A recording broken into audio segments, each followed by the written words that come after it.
Et voilà, on est live. Bienvenue à Benjamin Boutin-Spark, qui a multiples compétences, artiste, expert en blockchain, en particulier la finance décentralisée. Mhm. Benjamin est très pointu, il lit des articles, il va au fond des choses, voilà. Et aujourd'hui, nous allons faire des présentations, enfin, nous allons débuter des présentations ensemble. Benjamin, je te laisse dire bonjour à notre audience. Bonjour, merci beaucoup de m'accueillir Chantal. Je sais que tu as une communauté très forte, que tu fédères beaucoup, qui croit en toi et moi aussi je crois en toi. J'ai appris beaucoup de choses avec toi sur les cryptos.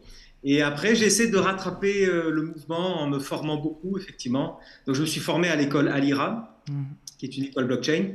Et puis, comme tu dis, je lis tous les jours, absolument tout le temps. Je lis l'actualité sur cet écosystème qui est assez vaste. Et je m'intéresse vraiment particulièrement. Alors, il y a les NFT qui me concernent beaucoup. Et puis, il y a la finance décentralisée. Parce que, en fait, quand on comprend la finance décentralisée, on comprend absolument tout l'écosystème.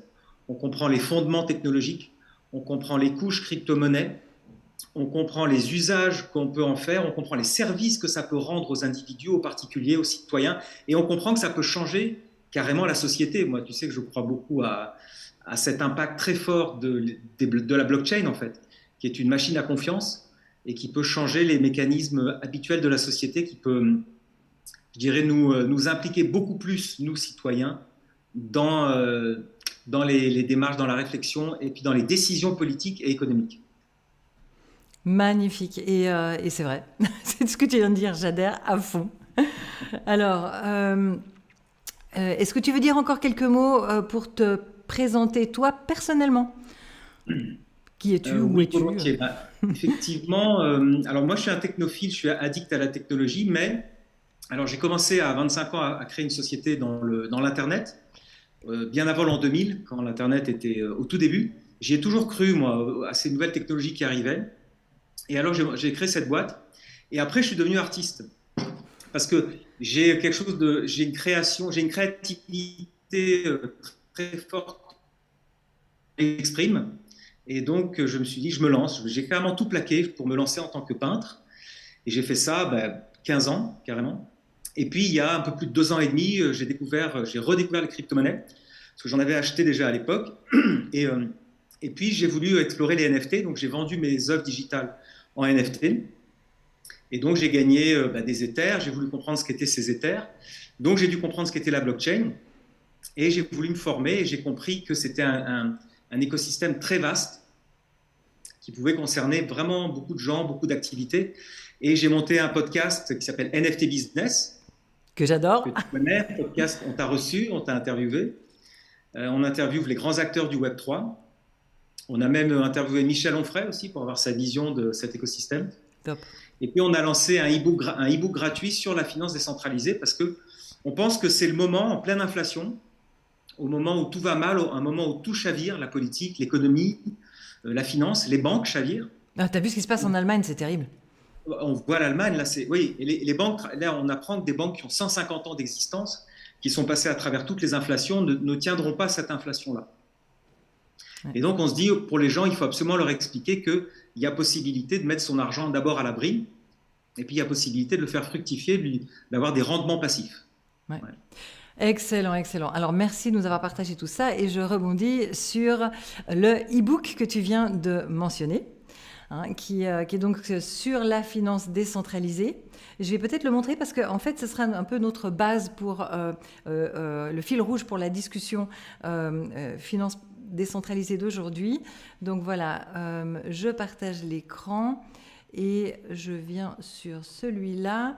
Voilà, gagner votre liberté financière grâce à la finance décentralisée, parce que c'est vrai que lorsque on est dans le monde de la DeFi, la finance décentralisée, on a vraiment la liberté de faire des transactions en direct. Voilà, et donc c'est un document qui fait 22 pages et nous allons l'utiliser en fait comme fil rouge pour cette réunion et pour les suivantes. Voilà, donc vous voyez, c'est très complet, il y a vraiment toutes les thématiques. Vraiment, je pense que ça va être très très intéressant pour notre audience qui va apprendre beaucoup beaucoup de choses. On peut dire, Chantal, qu'on fait aussi un tour. Ce document parle d'abord de l'écosystème, explique un tout petit peu rapidement la blockchain, les crypto-monnaies, le wallet, le principe du wallet digital, enfin du wallet crypto, le principe des stablecoins, on va en parler peut-être des crypto-monnaies stables adossées au dollar, adossées à l'euro. Et après, on rentre dans les protocoles de finance décentralisée. Mhm. Et puis, vous entendez toujours parler de cet acronyme DeFi, Ouais, D-E-F-I, qui est un acronyme anglais de Decentralized Finance. c'est ça, ouais. Donc, ça fait D. Le Ouais. DE et le FI. Et le Voilà. FI, le Ouais, ouais. DEFI, ça fait défi, et les Anglais disent DeFi. Voilà. C'est parce qu'on entend parler de ça, mais bon, on ne sait pas trop. Et donc, j'ajouterais que ce document est pour tout le monde. Vous allez simplement sur notre site, le site du podcast, qui s'appelle nftbusiness.tech. Et soit Mhm. vous allez tout en bas de la homepage, et vous avez un carré pour rentrer votre email, et vous recevrez ce document.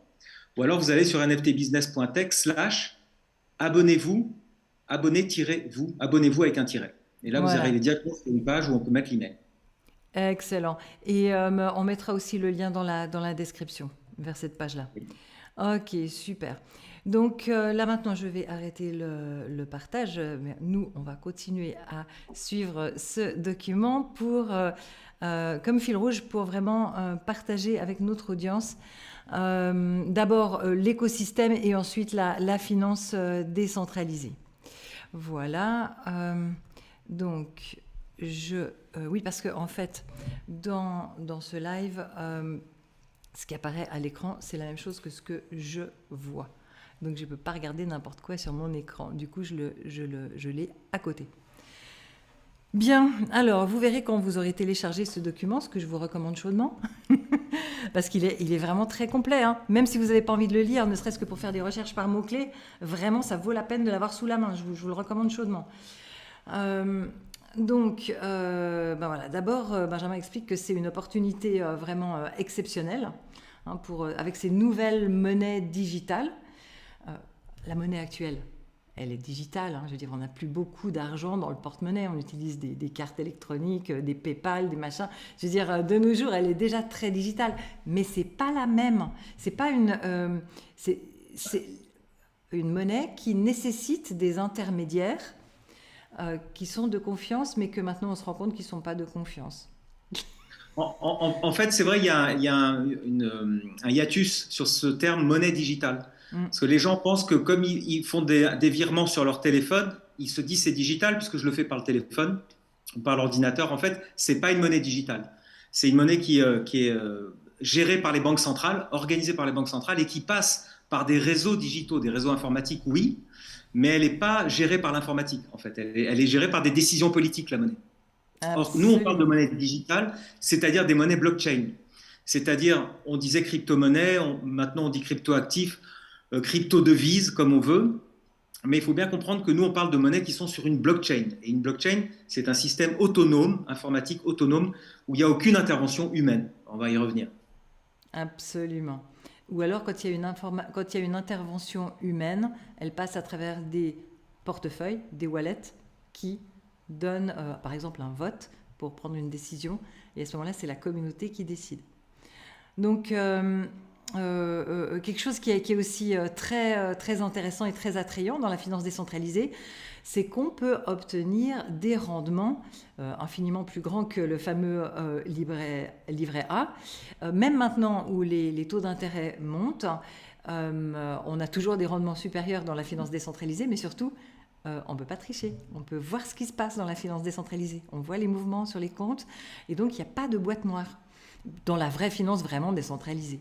Et donc, ça nous permet de gagner la liberté financière. Parce que si ma banque, elle n'aime pas le don que je viens d'envoyer en Irak à un orphelinat, mais que comme c'est par principe en Irak, eh bien, elle me bloque mon compte, eh bien, en fait, on n'a pas une vraie liberté financière, en fait. Donc, grâce à la finance décentralisée, nous sommes notre propre banque, nous faisons nos propres transactions en direct et il n'y a pas d'interférence et on va vers beaucoup plus de liberté. Voilà. Oui, la liberté dans les deux sens, tu as raison. Tu parles du premier sens, qui est l'autorité sur son argent. Ouais. C'est-à-dire la capacité de faire absolument ce qu'on veut de son argent, ce qui est loin d'être le cas avec une banque. Essayez de faire un virement de 10 000 euros en Irak, par exemple, ils vous le donneront pas, ils vous accepteront pas. Et demandez même 3 000 euros en cash à la banque demain, ils vous diront non, revenez dans 10 jours. Et puis au fait, pourquoi vous voulez ce cash et qu'est-ce que vous allez en faire, etc., etc. Et puis, on voit aussi des banques qui disparaissent, qui engouffrent l'argent. On voit, en France, il y a eu la cagnotte Litchi. Tu sais, c'est ce gilet jaune là qui a eu des affaires avec un policier. Donc, les gens ont cotisé, ont mis de l'argent dans une cagnotte Litchi. Eh bien, le juge français a séquestré l'argent qui était l'argent donné par les particuliers, en fait. Donc, l'argent ne vous appartient pas, il appartient à une banque. Donc, tu parles de cette première liberté qui est l'autorité sur son argent. Et puis on parle d'une deuxième liberté qui est la possibilité de faire fructifier son argent et de ne pas le voir fondre comme neige au soleil sur un compte en banque aujourd'hui avec 6, 7, 8% d'inflation. Ça veut dire qu'au bout de quelques années, vous avez perdu 30% de votre capital. Oui. Donc c'est une double liberté financière. Et d'ailleurs, le problème avec cette perte de capital dont tu parles à l'instant, c'est l'impression monétaire exagérée qu'on a vécue, tandis que la proposition de valeur de Bitcoin et de certaines crypto-monnaies, c'est vraiment d'avoir un maximum. La proposition de valeur de 21 millions, une fois qu'on a compris ce que c'est l'hyperinflation, elle est vraiment irrésistible. C'est pour ça on commence le document avec Bitcoin. Hmm. Alors parce qu'il faut commencer toujours par Bitcoin, parce que c'est la première blockchain. C'est la première vraie crypto-monnaie et c'est la seule, je dirais, monnaie réserve de valeur. Ce sera la seule qui sera capable de remplacer l'or, ou en tout cas de concurrencer l'or. Les autres les autres ne sont pas vraiment des crypto-monnaies, c'est-à-dire qu'elles ne serviront pas à acheter du pain, à acheter une voiture, etc. Elles serviront à faire des échanges de valeurs, mais pas forcément de la monnaie. On voit bien, il y a déjà le pays, le Salvador, qui utilise le Bitcoin comme monnaie. On peut acheter un café et payer ses impôts en Bitcoin, ça c'est tout à fait incroyable. Même au McDo, même j'ai vu une vidéo, quelqu'un qui payait en Bitcoin au McDonald's. Oui, au McDo, ouais, ouais. Ouais, ils ont dû s'y mettre. Et alors tu parles de l'inflation, effectivement, on sait aujourd'hui que l'inflation vient de la dévaluation de la monnaie, c'est-à-dire d'imprimer des billets tout le temps, toujours et encore plus. Ouais. Ça fait que l'inflation monte toujours plus. En fait, les prix augmentent, plus on dévalue la monnaie, plus les prix augmentent. Donc ça, c'est un phénomène que tous les économistes connaissent. Donc, depuis 20 ans, les banques centrales arrivaient à contenir ça, mais maintenant, ils n'arrivent plus du tout à contenir, ça explose, et l'inflation va être durable. Donc, il faut protéger son argent, le mettre. Et le mettre dans quoi? Alors, si on a des millions de dollars, des millions d'euros, on achète de l'immobilier, on achète des œuvres d'art. Mais si on n'a pas ça, si on a 10 000, 20 000, 50 000, 100 000, alors la blockchain est une alternative pour placer son argent en crypto et le faire fructifier à 6, 7, 8%. Il y a des protocoles à 12, 13, 14%. Il y en a qui sont à 30%, mais là, c'est si on veut mettre 1 ou 2% de son capital, si on veut jouer un peu. Mais je dirais, avec des risques très mesurés, on peut monter à 8, 9, 10%. Ouais. Et alors, ce que tu expliques dans ce document, c'est que la vraie révolution de la blockchain, elle est double. Il y a la rareté, dont on vient de parler, le contraire de l'inflation, les 21 millions, et la propriété numérique. On est vraiment propriétaire, si on le veut. Hein. On peut aussi déposer nos cryptos chez un organisme, mais si on le veut, on est vraiment propriétaire. Et par exemple, pour le gaming, la super épée qu'on a mis 200 heures à obtenir, eh bien, elle nous appartient vraiment quand on l'a au format NFT ou n'importe quel format au sein de la blockchain, même si le serveur s'arrête. Ou il y a plein d'autres exemples qu'on pourrait donner où la propriété numérique est vraiment précieuse. Quand une banque fait faillite, si elle est couverte par son gouvernement au niveau d'assurance, on sait que les assurances des banques actuelles, d'ailleurs, ne couvriront pas tout. Hein. Je veux dire, ce qui est sur papier n'est juste pas possible de faire. Mais une institution financière qui n'est pas couverte par une assurance, si elle fait faillite, on a vraiment perdu notre capital. Tandis que si on l'a, par exemple, sur une clé, ou enfin n'importe où, qu'on possède vraiment, et que c'est une crypto-monnaie, on a une vraie propriété numérique. Oui, alors tu as raison, ça c'est très important. Quand j'explique ça en formation, j'explique que ça s'appelle du cash digital. Hein. Bitcoin, n'oubliez pas, dans le white paper, donc le livre blanc de Bitcoin, le titre c'était du cash digital. Et j'explique bien aux gens, le cash c'est quoi? C'est du liquide qu'on a dans sa poche. Ouais. Et alors les gens me disent, oui, mais si je perds mes bitcoins, qu'est-ce qui se passe? Je leur dis, si vous perdez votre cash dans le métro, vous n'allez pas appeler la banque en disant, j'ai perdu mes billets de banque dans le métro, il faut me les rembourser. Donc imaginez que la crypto-monnaie, vous pourriez tout à fait être possesseur de votre crypto dans la poche, avec un wallet soit digital ou un wallet dans la poche, ça on pourra expliquer la différence. Mais vous êtes possesseur réellement de cette crypto-monnaie. C'est-à-dire que si vous la perdez, vous êtes seul responsable. Et c'est du cash, donc c'est pour ça qu'on dit du cash digital. Et pour les gens, c'est un concept incroyable parce qu'on a l'habitude d'avoir 50 euros en cash, 50 francs suisses, ou peut-être 1000, peut-être un jour 500, 1000, mais on n'a jamais l'habitude d'avoir 10 000 euros en cash dans sa poche et se balader avec. Or là, avec les cryptos, c'est possible. C'est même l'objectif. L'objectif de la crypto, c'est que vous en soyez possesseur, que vous l'ayez vraiment avec Ouais. vous. Ouais, ouais. Et je précise que c'est une façon de parler, et tu as raison de l'expliquer comme ça, Benjamin. Et pour les gens qui sont un petit peu plus expérimentés, en vérité, nos cryptos, elles ne sont pas dans la poche, dans l'objet, dans le wallet, elles sont sur la blockchain. Et ce qu'on a dans la poche, c'est le mot de passe qui permet de les déplacer. Voilà. C'est ça, moi je dis toujours qu'il y a un petit coffre-fort virtuel dans la blockchain qui tourne tout le temps. Et heureusement que tout est dans la blockchain, c'est elle qui est sécurisée, c'est pas votre ordinateur ou votre téléphone évidemment. Et vous avez la clé privée qui permet d'ouvrir le coffre-fort sur la blockchain. Et dans ce coffre-fort, il y a vos cryptos, il y a vos NFT, il y a votre avatar prochainement.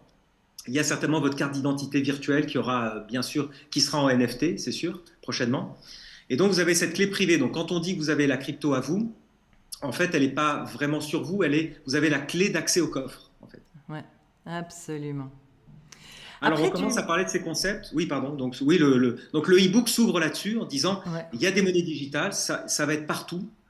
Ça va être dans le téléphone, c'est évident. Le téléphone hébergera tous vos wallets et tous vos actifs digitaux. Et il y a aussi l'idée que, avec les NFT, tu parlais des épées dans le gaming, donc tu parlais des objets pour jouer, mais il y aura aussi des tickets de concert qui seront des cryptos, en fait, des cryptos actifs. Vous aurez des cartes de fidélité de votre magasin, ce sera un crypto actif, et on pourra se les échanger. En fait, c'est comme les miles Air France. Tu te souviens, on avait tous des miles. Ouais. Il faut imaginer que ces miles deviennent de la crypto et qu'on puisse s'échanger ces miles entre toutes les compagnies aériennes, qu'on puisse même peut-être un jour acheter une basket avec des miles. En fait, c'est exactement ce principe-là. Avec en plus, dans le monde de la crypto, le fait qu'on peut voir toutes les transactions et qu'on peut vérifier que Air France nous a bien attribué les bons miles et que personne d'autre va nous les prendre et qu'on les utilise correctement, etc. Parce qu'on peut tout voir. Tandis que chez Air France, ben, on ne voit pas les détails. Voilà. Oui, tu as raison, il y a une transparence totale. C'est-à-dire que si moi je te dis que je vais te vendre mes miles, toi tu es capable d'aller vérifier sur la blockchain que c'est bien moi qui les ai achetés, que je ne les ai pas soit volés, soit usurpés, soit menti, etc. Et donc, toutes les transactions sont transparentes. Voire même, tu m'achètes mes miles, puis toi, tu les revends après, ou tu les transfères à quelqu'un que tu aimes. Et ben, on peut tracer tout l'historique de ces cryptos, en fait, de ces crypto-actifs, de voir de main en main quel est le cheminement de ces cryptos. Et à chaque fois, pour les NFT, on peut même voir les prix d'achat et de vente de ces NFT. Mais les NFT, c'est quelque chose qu'on n'aborde pas dans le e-book. Ça fera l'objet d'un autre e-book parce que c'est un sujet immense. Ah, c'est passionnant. Oui, qui est passionnant aussi. Et maintenant, il y a des NFT financiers aussi. Par exemple, des contrats d'assurance qui peuvent être au format NFT parce que chaque contrat est différent de son voisin, parce que le risque est différent d'une personne à l'autre ou d'un événement à l'autre. Ok, et puis là, tu indiques aussi que le terme crypto-monnaie est mal choisi. Il y en a des milliers de cryptos, ils ont des objectifs très, très variés et très souvent, ces objectifs sont éloignés du principe de la monnaie. Alors, c'est pertinent pour Bitcoin, comme tu viens de le dire, hein, le mot cash, mais il y a beaucoup de choses qui n'ont rien à voir avec des outils de paiement et qui sont quand même des cryptos. Donc, c'est vrai que le mot crypto-monnaie, c'est un peu un mot qu'on utilise fourre-tout parce que sinon, ça deviendrait trop compliqué de parler, je crois. Oui, tu as raison. Bah oui, sinon ça sera de la crypto utilitaire ou des crypto-actions. Par exemple, il y a des entreprises qui s'introduisent, au lieu de s'introduire en bourse, eh ben, elles ouvrent leur capital en crypto. Donc elles font, ça s'appelle une ICO, Initial Coin Offering, et donc chaque part de l'entreprise est représentée par un crypto-actif. Mais l'idée, c'est pas que ce soit de la monnaie pour acheter un café. L'idée, c'est que ce soit une action d'entreprise, au lieu d'aller en bourse, on la possède dans son wallet, quoi. Ouais. Exactement. Donc, ils sont des crypto-actifs. Alors, moi, j'entends parler maintenant de crypto-devises, crypto-actifs, monnaie numérique, monnaie digitale. On ne sait pas trop. On verra où ça va, tout ça, mais L'usage permettra au fil du temps de choisir les termes et puis l'Académie française devra s'adapter, sans parler des crypto, gouvernements. c'est bien. Je pense que le mot simplement crypto, ça parle bien. Ouais, ouais. Parce Je que ne sais c'est pas si c'est rentré procédé. dans le. En fait, pour notre audience, pour ceux qui sont pas au courant, le mot crypto, ça vient du fait que c'est crypté et que c'est protégé d'une manière qui est tellement difficile à casser. Imaginez-vous dans les romans d'espionnage, voilà, il y avait des trucs cryptés, il fallait ensuite décrypter quand le message arrivait. Voilà, et ben le fait de le crypter, c'est très difficile de trouver la clé pour ouvrir, tellement difficile que c'est carrément impossible. Par contre, pour vérifier le cryptage, c'est presque immédiat tellement c'est facile. Et c'est cette différence de difficulté qui permet de faire des tas de protections efficaces qui n'empêchent pas le bon fonctionnement. Donc c'est pour ça que le mot crypto est crucial dans le monde de la blockchain. Mhm. Ok. Alors là maintenant on arrive sur la page 4 qui Ah, s'appelle... déjà, Ouais, déjà. hein. Ouais. Bah, en fait, c'est parce que l'intro, elle fait 2 pages et puis il y avait la jolie page de couverture jaune au début. Donc la page Ouais. 4, c'est premier pas dans la finance décentralisée, les crypto-monnaies. Donc, Ça, bah, c'est ton domaine, ça, Chantal. Ça, ouais, c'est ton truc. absolument. Bon, à part ça, je pense on va un peu résumer parce que notre audience s'intéresse à la finance décentralisée aujourd'hui. Mais bon, les cryptos sont indispensables pour la finance. D'ailleurs, ça, c'est une question qu'on me pose des fois. Pourquoi est-ce qu'on ne ferait pas une blockchain sans crypto-monnaie? Parce que ça existe, des blockchains sans crypto-monnaie, des blockchains de consortium. Ouais. Eh bien, la réponse, c'est pour fermer les blocs solidement, il faut qu'il y ait un intérêt financier. C'est la théorie des jeux. Et donc, on a besoin d'une crypto-monnaie pour récompenser le travail qui est fait pour fermer les blocs solidement, que ça soit de la preuve de travail comme dans Bitcoin, ou que ça soit une preuve d'enjeu comme dans d'autres cryptos qui nécessitent de mettre en garantie des fonds. Mais dans tous les cas, il faut avoir une solution qui permet que ça soit rentable de faire l'effort de fermer les blocs solidement et qu'on puisse plus les rouvrir. C'est pour ça qu'on a besoin d'une crypto. Et les blockchains de consortium rassemblent plein d'entreprises. Par exemple, dans la supply chain, il y a l'usine de départ, il y a le bateau, la douane, l'aéroport, le transformateur, le camion. Enfin, il y a plein d'entreprises qui ont intérêt que le transport se passe bien. Si elles se mettent en consortium sans crypto-monnaie, ça se fait par exemple avec Hyperledger Fabric, il y a quelques années, ils juraient que par ça. Eh bien, ça peut fonctionner, mais en fait, on se rend compte que il ne se passe pas grand-chose et que c'était juste des prototypes qui finalement n'ont pas été bénéficiaires. Oui, tu sais à quoi ça me fait penser? Ça me fait penser à l'intranet. Il y a 20 ans, les entreprises voulaient faire des intranets, c'est-à-dire Oui, un Internet interne à l'entreprise. Ça a échoué. En fait, les ouais, entreprises utilisent l'Internet mondial et font des VPN à l'intérieur de l'Internet mondial. Parce ouais. qu'effectivement, comme tu dis, une blockchain privée, alors on perd tout l'intérêt d'une blockchain, autant faire une grande base de données, tout simplement. Bah oui, surtout que les bases de données, n'importe qui a mis en place une blockchain vous le dira, une base de données, c'est beaucoup plus efficace, beaucoup plus rapide et beaucoup moins cher. Donc, il faut utiliser la blockchain que pour les fonctionnalités qui nécessitent d'apporter de la confiance et de réduire les intermédiaires. Alors, si on aborde, c'est important qu'on fasse ce préambule pour être clair. Ouais. Si on aborde la finance décentralisée, maintenant, quelle est la vraie différence? Et c'est parfait d'en parler en bear market, parce qu'en finance décentralisée, on n'est plus du tout préoccupé par le cours des crypto-monnaies. Oh, un petit peu On quand est, même. on est beaucoup, en tout cas, c'est pas le but. Le but, enfin, en tout cas, moi, ma stratégie, j'en parle beaucoup, c'est vraiment les stablecoins. Ok. Alors, C'est définis faire les du rendement stablecoins. Définis sur les les stablecoins. stablecoins. Pourquoi? Parce que la finance décentralisée est un autre aspect de la stratégie crypto. Par exemple, ta stratégie crypto, c'est effectivement connaître les cycles, comprendre, et puis acheter bas, revendre haut. Ça, c'est l'idée fondamentale résumée en 30 secondes, en 10 secondes. Dans la finance décentralisée, c'est pas ça l'objectif. C'est pas du tout d'acheter bas, de revendre haut. Dans la finance décentralisée, c'est de proposer de la liquidité sur des tokens, c'est-à-dire de favoriser les swaps. Alors les swaps, c'est les gens qui ont telle crypto, la crypto A, et qui veulent de la crypto B. Ils veulent faire un swap. Dans le monde traditionnel, c'est je vais en Australie, j'ai besoin de dollars australiens. Donc je vais voir un agent de change et je lui donne mes euros et je veux des dollars australiens. En fait, j'ai fait un swap de monnaie. Et ben, dans le monde crypto, c'est pareil. À un moment donné, on a besoin de faire un swap de crypto-monnaie. Et on fait un swap, pas forcément pour rechercher d'ailleurs, pour rechercher un cours qui va monter, un cours qui va baisser, etc. On peut faire un swap parce qu'on a besoin, dans une stratégie financière, d'avoir plus de tel crypto par rapport à tel crypto. On réorganise son portefeuille. Hein. Alors évidemment, il y a les marchés qui jouent, mais en DeFi, c'est ça. DeFi, on prend deux cryptos, on les place en liquidité et on propose aux gens de favoriser leur swap. Voilà. J'aborde ça de manière très simple. Et c'est ça l'idée, c'est le swap. Tous ceux qui ont fait un swap dans la crypto comprennent ce que je veux dire. Et je vous encourage à essayer de faire un swap, à changer du Bitcoin en Ether, puis de l'Ether en Solana, du Solana en une autre crypto, etc. Et vous verrez tout de suite que vous allez chercher où je vais pouvoir changer mes cryptos. Parce que sur votre exchange, si vous êtes sur Binance, si vous êtes sur Kraken, si vous êtes sur CoinHouse, ils vont vous proposer un swap, mais sur les 10 premières crypto-monnaies, mettons les 15 premières. Et dès que vous allez vouloir une crypto moins connue, alors là, ils ne vont rien vous proposer. Et là, il va falloir rentrer dans la DeFi. Absolument.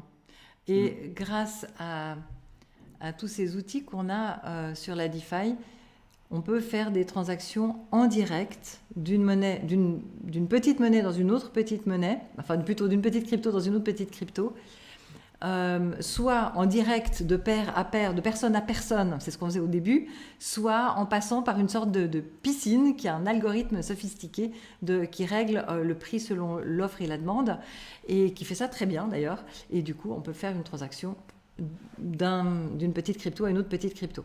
Mais ce que Benjamin a expliqué tout à l'heure, c'est vraiment crucial, le concept des stablecoins. Juste pour les nouveaux venus qui ne savent pas ce que c'est, un stablecoin, c'est une crypto qui vaut toujours $1. C'est le plus fréquent. Et des fois, elle vaut toujours 1 euro. Des fois, elle vaut toujours une once d'or. Donc, il y en a différentes sortes. Et Jarvis est en train d'en sortir pour plein de pays. Et donc, les plus grosses, le Tether, le USDC et le BUSD, et aussi, allez, mettons le DAI, ces 4 grosses-là représentent une énorme masse monétaire. Et ces dernières années, c'est monté. La quantité d'argent qu'il y a là-dedans, c'est assez dingue. Et cet argent, en fait, les stablecoins, comme Benjamin vient de l'expliquer, lorsqu'on veut faire un swap, eh bien, il faut en fait que l'outil fasse une transformation. Et du coup, il faut de la liquidité aussi dans les stablecoins. Qu'est-ce que tu voulais dire, Benjamin ? Pour faire comprendre les stablecoins, c'est très simple. J'utilise toujours la taxation. Dans tous les pays d'Europe, la taxation, l'État vous taxe si vous avez transformé des cryptos en euros ou en francs suisses. Et que vous avez fait un bénéfice, par exemple, vous avez acheté du Bitcoin bas, vous l'avez vendu plus haut, vous avez revendu en euros, tac, vous êtes taxé 30%. En France, c'est la flat tax 30%. Alors que si vous revendez votre Bitcoin ou votre Ethereum en stablecoin, vous restez dans la sphère crypto, vous sortez de la volatilité, vous récupérez votre argent stable, c'est-à-dire que si vous récupérez 1000 cryptos stables, ça vaut 1000 euros et ça vaudra toujours 1000 euros pendant encore 10 ans, 15 ans, 20 ans, et vous échappez à la taxation. Parce qu'en France, en tout cas pour l'instant, quand vous faites un swap crypto-crypto, quand vous changez vos cryptos pour des cryptos, il n'y a pas de taxe. Ce qui est assez génial d'ailleurs, parce que imaginez vous faites un gros bénéfice sur des cryptos quand le bull market va recommencer. Et ben, pour prendre vos bénéfices, prenez-les en stablecoin. Parce que vous les gardez, ils sortent de la volatilité, vous les gardez, puis le jour où vous avez vraiment besoin d'argent euros, alors vous vendez un peu vos stablecoins en euros. Mais les stablecoins, c'est l'intermédiaire entre deux volatilités. Par exemple, vous avez gagné de l'argent sur une crypto, hop, vous vendez en stablecoin, vous gardez, et puis après, hop, vous rachetez une autre crypto avec vos stablecoins. Vous restez dans la sphère crypto, votre banque n'est pas au courant, vous restez sur l'exchange, voire mieux, vous gardez tout sur votre wallet, et alors là, personne n'est au courant. C'est vrai. Alors, je dis pour d'autres audiences qui est en Suisse que c'est différent en Suisse. Et si on repasse en francs suisses ou en euros ou en dollars, eh bien, ça n'est pas un événement imposable. à condition de ne pas être requalifié investisseur professionnel. Et que du coup, nous, on paye en Suisse que l'impôt sur la fortune, comme si je possède des bitcoins, des Ethereum, c'est comme si je possédais des livres anglaises, des yens, etc. Donc ça, c'est un peu différent. Mais en France et dans beaucoup, beaucoup de pays, effectivement, c'est comme tu viens de dire, Benjamin, et on a intérêt à rester en crypto si on veut repousser le moment où on paiera des impôts. Oui, exactement. Et donc, il y a une grosse économie, comme tu dis, les stablecoins représentent, je crois, plus de 100 milliards de dollars de valorisation, de capitalisation. Ça représente beaucoup d'argent, en fait, parce que ça représente tout l'argent que les institutions maintenant mettent dans la crypto. Ils le mettent d'abord en stablecoin pour rentrer dans l'écosystème, et ensuite ils le placent soit sur des cryptos volatiles, soit ils le placent sur des protocoles de finance décentralisée. Et là, on peut aborder ce que tu appelles la piscine. Donc les Anglais appellent ça une pool. Une pool, c'est une piscine, et dans laquelle tu mets plusieurs crypto-monnaies pour permettre aux gens de se servir, en fait, de dire tiens, je mets la crypto A et je me sers de la crypto B. Je mets de la crypto B et je reprends de la crypto A, en fait, et donc faire des swaps. Excellent. Et justement, là, j'ai sous les yeux dans ton document un exemple qui est très proche. Lorsque on fait un virement bancaire, en fait, on fait appel à deux intermédiaires. Il y a ma banque et ta banque, par exemple. Si je veux t'envoyer des sous, il y a ma banque et ta banque. Donc, on envoie un ordre de l'un à l'autre. Mais en fait, ce n'est pas vraiment mon argent. Il est sous séquestre de la banque qui décide ou pas d'exécuter l'ordre. C'est avec, par exemple, l'exemple que je donnais tout à l'heure d'envoyer des fonds à un orphelinat qui est dans un pays, je ne sais pas moi, en Irak ou en Corée du Nord, je ne sais pas quoi. Hein. Donc, c'est pas vraiment notre argent. Et on croit que les banques sont indestructibles, mais en fait, on se rend compte que de moins en moins, elles sont indestructibles.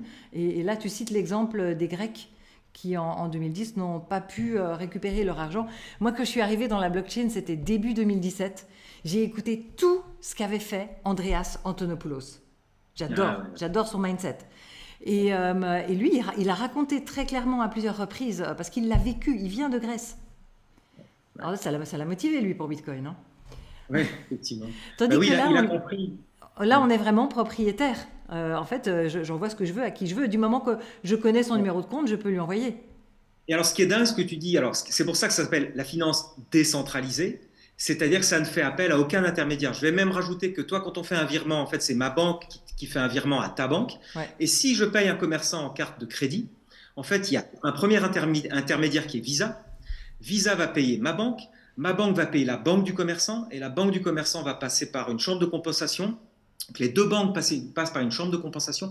Enfin, il y a 15 intermédiaires. Ouais. Et là, ce qui est incroyable dans la DeFi, c'est que l'intermédiaire, c'est un smart contract, donc c'est du code informatique qui va automatiquement gérer les swaps, qui va vous dire, vous voulez la crypto A, donnez-moi votre crypto A, vous voulez de la crypto B, la voilà. Et c'est le code qui va gérer ça, uniquement le code. Et c'est pour ça qu'on dit, les ingénieurs, ils développent du code et ils le donnent aux gens, et le code, il est open source, il est transparent, et les gens peuvent partir, les gens peuvent même disparaître de la planète Terre, et le code va tourner et on va pouvoir swapper et on va pouvoir avoir de la finance sur ces logiciels qu'on appelle des smart contracts. Donc c'est assez dingue de se dire il y aurait plus d'intermédiaires en soi. Alors en fait, quand on creuse un petit peu, il y a quand même des sources d'autorité dans la finance décentralisée, parce qu'en fait, il y a des ingénieurs qui développent ces smart contracts, qui se regroupent dans des startups, qui ont un nom, qui ont un siège social, si tu veux. Mais ils expliquent bien que le code est open source. Il faudrait imaginer Microsoft qui donne l'accès à tous ces logiciels en open source en disant allez-y, développez la même chose que nous, voilà tous les codes.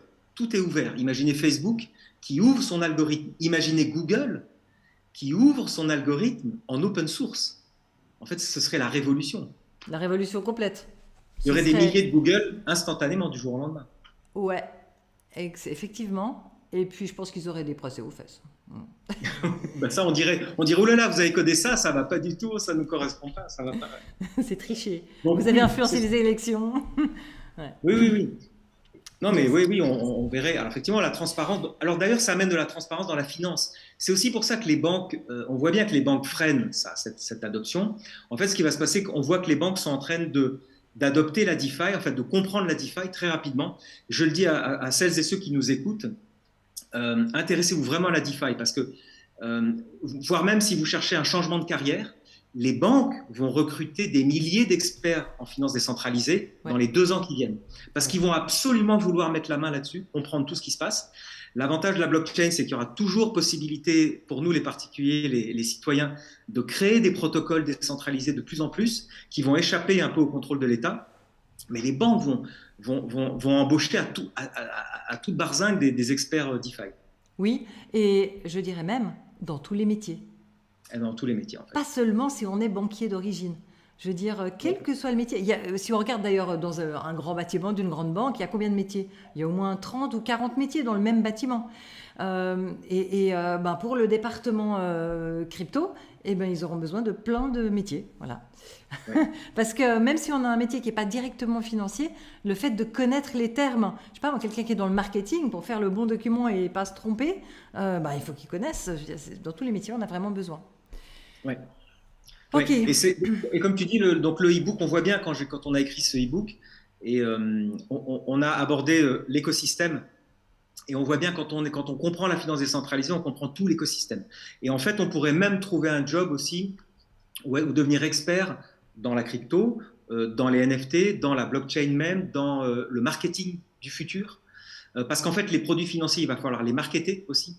Mais pour marketer un produit financier DeFi, il faut comprendre la DeFi, il faut comprendre ce qui se passe. Il ne faut pas forcément être un expert, mais en tout cas avoir les notions de base du swap, de ce qu'on a expliqué, la pool de liquidité, le swap, les protocoles, les smart contracts, tout ça est très important. Ouais. Et en fait, une fois qu'on baigne dedans, c'est assez logique. Ouais. Et c'est bien foutu. Parce que de toute façon, ce qui est mal foutu ne marche pas. Et ça, c'est quelque chose où je voulais en venir. C'est le côté auto-réparateur, antifragile. C'est-à-dire que les banques, elles ont leur logiciel qui est tellement protégé. C'est un peu comme un escargot qui aurait une carapace hyper solide. Et donc, leur logiciel à l'intérieur, il est super fragile. Tandis que dans le monde de la finance décentralisée, le code, il est open source. Les smart contracts, ils sont audités, ils sont perfectionnés, ok, mais ils sont sans cesse attaqués. Et donc, régulièrement, ils améliorent le code pour que ça soit indestructible, enfin antifragile. Et plus c'est attaqué, plus c'est solide. C'est comme si vous faites beaucoup de tennis, la peau de votre main droite, elle va devenir de plus en plus solide. Voilà. Là c'est le concept antifragile. On est l'opposé des banques pour ça. Ouais.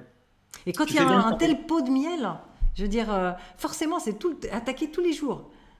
Alors c'est ça. Et alors ça me permet de dire méfiez-vous, faites attention, parce qu'effectivement c'est décentralisé, donc c'est très vulnérable. C'est-à-dire qu'il n'y a personne au-dessus, il n'y a pas une institution qui va chapeauter le système et qui va dire ça on surveille, ça on n'est pas d'accord, ça on vire les gens, ça on a repéré des hackers. Non, vous êtes vraiment seul face à cet océan de solutions. C'est à la fois exaltant. Moi je pense que personnellement je trouve ça exaltant. En revanche tous les jours j'apprends comment me protéger, comment faire attention aux arnaques, dénicher les arnaques. Mais vous savez, les gens sur donc, on reçoit tous les jours des emails qui vous disent « Ah, bonjour, c'est votre banque, cliquez là pour changer votre mot de passe. » Tout le monde sait bien que c'est un hacker qui essaie de récupérer votre mot de passe. Donc on a l'habitude depuis 20 ans de faire de la veille de hacking sur l'email. Eh bien, dans la blockchain, ça va être pareil. Il va falloir s'habituer à faire de la veille sur ces cryptoactifs, faire attention aux personnes qui vont vouloir vous les voler. Comme tu disais, la blockchain est inviolable, elle est non hackable. Hein, tout le monde essaie de la hacker tous les jours, on n'arrive pas. En revanche, pour accéder à la blockchain, il faut l'Internet. Et je dirais l'Internet, c'est le maillon faible. En fait, c'est le maillon faible d'accès à la blockchain. Et alors, il y a plein de solutions contre ça. Il y a 1000 façons d'être sécurisé sur Internet en accédant à la blockchain, mais il faut les connaître. Il faut connaître les failles, il faut connaître les solutions. Parce qu'il y a plusieurs niveaux de failles. Il n'y a pas seulement le protocole en question. Ça peut même être vous-même qui pensez que vous parlez avec une personne ou un outil de confiance et qui donnez les infos qu'il ne faut pas. Ça peut aussi être, ça arrive, la page web de cet outil qui est complètement décentralisée. Mais la page web, ce n'est pas décentralisé, c'est un endroit précis. Et des fois, si elle est hackée, on risque d'envoyer des fonds au mauvais endroit pour une page web qui a été remplacée par une autre, alors qu'elle a exactement le même look. Ou alors les publicités dans Google, où on a l'impression que c'est la même URL, mais pas tout à fait. Et ça reprend le même look. Enfin, il y a comme dans tout, hein. Mais je vois la nouvelle génération, ils ont développé beaucoup de discernement avec Internet. Mes enfants, ils ont 20 ans et 23 ans, et vraiment, ils vont pas se laisser avoir ni par des fake news, ni par des voleurs. Franchement, je pense que l'humanité développe au fur et à mesure le discernement dont elle a besoin. Dans l'immédiat, un nouveau venu qui veut faire des affaires sur la finance décentralisée, eh bien, il va au début avoir peur de cette responsabilité, peur de perdre ses fonds. Donc moi, ce que je recommande aux nouveaux venus, c'est d'essayer avec des petits montants, 100 euros par-ci, 100 euros par-là. Comme ça, ils ne sont pas trop stressés. Et une fois qu'ils maîtrisent vraiment bien ce qu'ils font, là, on peut commencer à monter les quantités.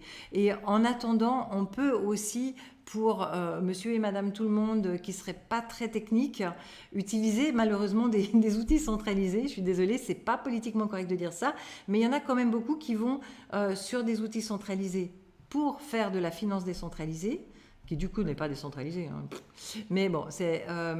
en fait, ça fait un intermédiaire. Ouais, ça fait un intermédiaire centralisé qui fait de la finance décentralisée. C'est la DeFi, ouais, c'est ça. Voilà.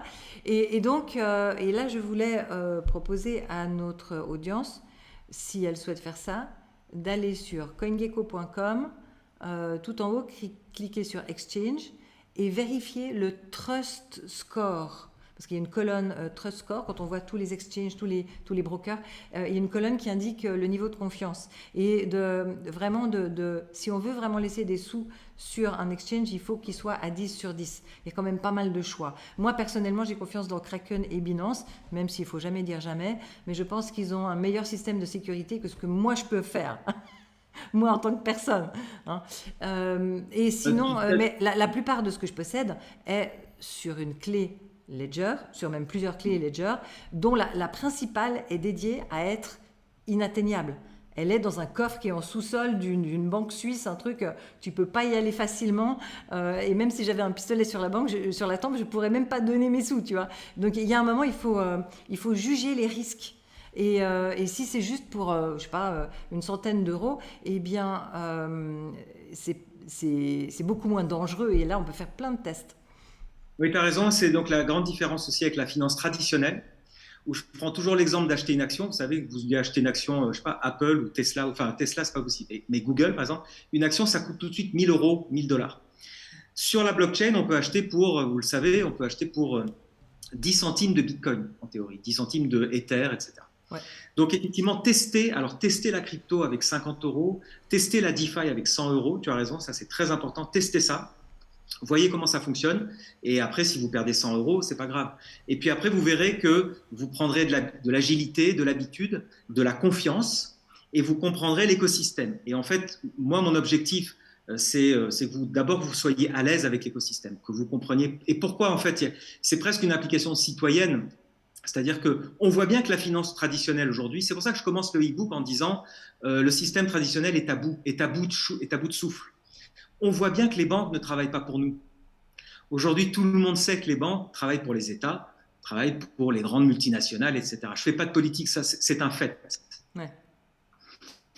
Donc, de reprendre ça en main, et on ne va pas faire une révolution, on va faire une révolution à la maison, c'est-à-dire on va reprendre le contrôle sur notre argent, sur notre finance, et on va s'organiser entre nous. Et la blockchain va nous permettre, nous, entre particuliers, à terme, de pouvoir se prêter de l'argent.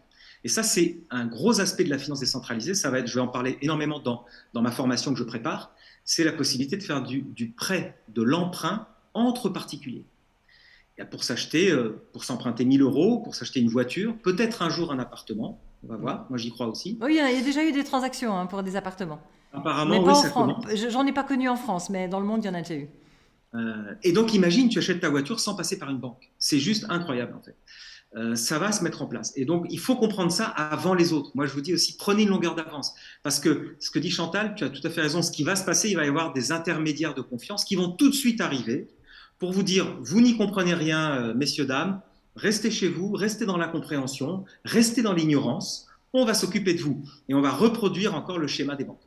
Mais là, cette fois, avec la blockchain, on peut se libérer de ça, pour autant que les gens commencent à s'y intéresser. Et comme tu dis, c'est même pas une question d'argent. Commencer avec 50 euros, économiser plusieurs semaines, mettez 50 euros là-dedans. Et pas de conseil en investissement, bien sûr, mais testez le système, en fait. Essayez de comprendre ce qui se passe, c'est vraiment important. Et alors, quelqu'un qui veut tester le système, il a ses 50 euros, qu'est-ce que tu lui recommandes? Concrètement, il fait quoi? Il va sur quel site? Il fait quoi? Alors d'abord, in contact, C'est ce qu'il y a de il mieux, hein. faut... D'ailleurs, non, il j'en faut... profite pour préciser que j'ai déjà vu une formation de Benjamin Ouais. lors d'un événement à Marbella et que quand il parle, c'est passionnant, c'est parfaitement clair et on sort de là, on est primo, on est enthousiaste et deuxièmement, on a compris. Ben, merci, merci Chantal. Mais oui, ça me touche parce qu'effectivement, j'essaie de transmettre de l'énergie, de la passion et surtout des mots simples. Et donc, quelqu'un qui a 50 euros, d'abord, commencer à ouvrir un compte sur un exchange. Tu parlais de Kraken, moi aussi j'aime bien Kraken. Ouvrir un wallet, récupérer l'argent de Kraken à son wallet privé, et puis après suivre une formation pour savoir sur quel protocole DeFi, parce qu'on ne teste pas tout seul les protocoles DeFi. Je pense qu'il faut être accompagné. Moi, je me suis fait accompagner au début. C'est pas quelque chose qu'on aborde, c'est pas aussi simple que d'aller sur Internet, d'aller sur un site web finalement. On peut commencer à s'informer soi-même, mais je pense que c'est bien d'être accompagné dans cette démarche, tout comme toi, tu accompagnes tes élèves dans la compréhension de ce qu'est une pépite crypto, ce qu'est un investissement crypto, construire un portefeuille, construire un investissement en fait. Donc je pense qu'il faut être accompagné. Donc moi je prépare ça, je prépare une formation pour vous accompagner, mais en attendant déjà ouvrez un compte crypto et testez déjà un peu la crypto, voir comment ça fonctionne déjà. Ouais. Et suivez peut-être un petit tutoriel MetaMask en attendant. Ouais. Et d'ailleurs, tiens, à propos de MetaMask, il y a des faux sites MetaMask. Ouais. Alors, ce qu'ils font, c'est qu'ils payent des AdWords dans Google Ouais. et ils font un MetaMask avec 3 lettres à la fin, .com. Et ils payent des mots-clés Google, ils payent des AdWords. Google les met en premier et vous avez l'impression d'ouvrir un MetaMask alors que vous ouvrez un faux MetaMask fait par des hackers qui vont évidemment récupérer ce qu'il y a dessus. Donc, ouais, vous faites bien attention. MetaMask.io, a priori, si vous faites attention, il n'y aura pas de problème. Mais c'est la vigilance permanente, en fait. Permanente. Mais même, ne serait-ce que pour ouvrir le site web de ma banque ou de ma carte bancaire, moi, je ne clique jamais sur une publicité, je le tape. Ou alors, je le mets dans mes favoris. C'est vrai que c'est une bonne habitude à prendre. Et les cryptos, c'est un tel pot de miel que, effectivement, ça... il y en a beaucoup. Il y en a beaucoup. Non, mais c'est comme les réflexes quand vous allez, voilà, quand vous allez au supermarché, vous tapez votre code, bah, vous faites attention, vous mettez votre main, vous faites attention que quelqu'un ne vous regarde pas, enfin, vous ne mettez pas votre code sur un post-it sur la carte de crédit. Voilà. Donc, tous ces réflexes que vous avez dans la vie réelle, il faut les avoir dans la vie numérique. Ouais, ouais. Ok, ben là maintenant on arrive à la page 8 qui s'appelle Comment en acheter. Je pense que ce sera pour la prochaine séance. Ouais, Qu'est-ce que tu en penses? ouais. Voilà, Ouais. parfait. Surtout on a donné du travail à la maison voilà. à tes auditeurs, nos auditrices. Excellent. Alors précédez-nous, achetez-en déjà de la crypto ou achetez-en une. Mais une fois de plus, pas de conseil en investissement. Une fois de plus, vous pouvez mettre même 20 euros. Il y a des exchanges qui acceptent 20 euros. Donc pas de stress. Je crois qu'il faut envoyer 50 sur Kraken. En tout cas, il y a quelques années en arrière, il fallait envoyer 50 minimum.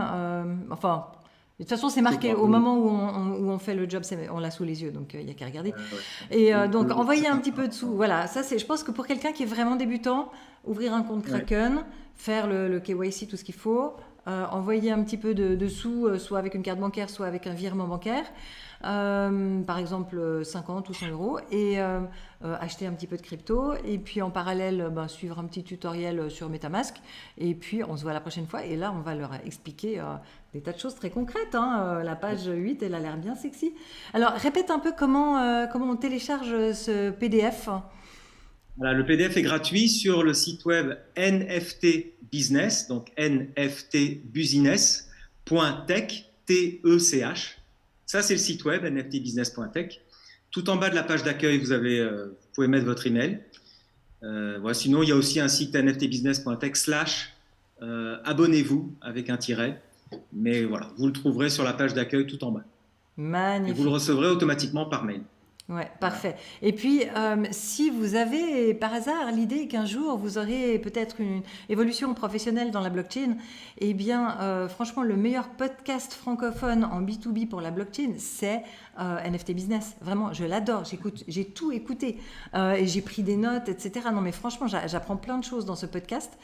C'est super intéressant et même pour les débutants, parce que le public cible de ce podcast, ce sont des gens qui sont souvent de haut niveau, qui s'intéressent vraiment, ça peut être des cadres, des responsables marketing, ou alors n'importe quel métier, mais qui ne connaît pas encore le vocabulaire blockchain. Donc c'est très facile à écouter pour les débutants, mais en même temps, les personnes que vous interviewez, ils racontent leur parcours et ce qu'ils ont créé comme valeur, ce qu'ils ont créé comme projet, et ils le font de manière passionnante. Et surtout, Claudia et toi, vous posez les questions, mais alors, waouh, les bonnes questions. Vous posez chaque fois les questions que j'ai envie de poser, c'est trop fort. Voilà, donc Merci. là, je voulais recommander aussi à notre audience, si ça vous intéresse, allez regarder le podcast NFT Business. Vraiment, c'est passionnant. Moi, si j'ai un long voyage en voiture, boum, j'adore ça. Ok. Et il y a un épisode avec toi. Oui, il y a un épisode avec moi, et d'ailleurs, je l'ai mis sur ma chaîne. Ouais, Je il l'ai est mis sur sur ta ma chaîne. chaîne, il a beaucoup de succès, beaucoup de commentaires positifs, ça fait vraiment plaisir. Alors, on est On en a fait train un de créer épisode le nouveau avec monde, hein. Michel Comment? On a fait avec Michel Onfray aussi. Ouais, je l'ai entendu, il est super. On entendait les oiseaux. On a fait ça dans notre jardin à la campagne. Ouais, proche de la piscine, là, trop bien. Mais effectivement, tu as raison. En fait, ce qu'on fait avec Claudia Loma, avec qui je fais ce podcast, on essaie d'être très simple, didactique, surtout de pas troubler le message avec des mots du jargon du métier, Ouais. parce qu'il y a déjà un jargon dans le métier, tu le sais. On essaie Mm. d'éviter ce jargon parce que l'idée, c'est de se connecter aux gens et de leur dire, ça vous concerne. Tout ce qui est blockchain et crypto et NFT, ça vous concerne directement. Ne laissez pas ça aux autres, ne laissez pas ça aux techniciens, aux geeks, aux gens qui veulent vous contrôler. Emparez-vous de ces outils, c'est fait pour vous, c'est fait pour les citoyens. Excellent. Et en période de marché baissier, comme maintenant, c'est le bon moment pour se Ouais, former, s'informer, découvrir et tester. ouais. Magnifique, magnifique. Allez, go. Alors, on se retrouve pour le prochain live. On ne connaît pas encore la date. Life is a game et on fait les règles. Donc, C'est pas le 2 novembre, Chantal. ah, mais oui, attends. Oui, attends, on va fixer ça. Si on Bouge peut pas. l'annoncer, c'est le 2 novembre. Ah oui, c'est vrai qu'on avait défini. On va faire ça à Voilà, 19h cette fois. attends. Voilà, j'avance dans le calendrier. Alors, le mercredi 2 novembre, ça va très très bien. À quelle heure? Ouais. 19h.